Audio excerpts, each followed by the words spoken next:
Sən öz dostlar gördüyünüz kimi yerdə mən bu gün sizlərə öz videomu tanıtacağım. Mənim bugünkü videom kompüterə necə WhatsApp yüklənir olacaqdır. Başlayaq. Biz birinci Google-a daxil oluruq.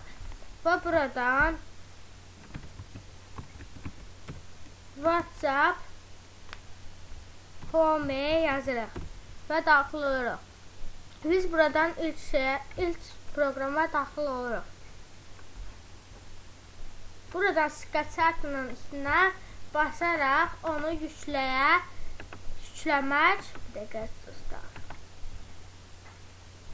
Skçatının üstünə basırıq və skçatı rus dilində yükləmək deməkdir. Və gördüyünüz kimi burada telefon versiyası və kompüter versiyası var.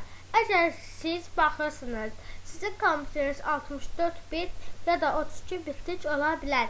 Əgər sizin kompüteriniz nəsə bitdirsə, siz onlardan yükləməlisiniz. Mənim kompüterim 64 bit olduğuna görə mən 64 bitliyini yükləyirəm. Sağ olun, abunə olmağı unutmayın.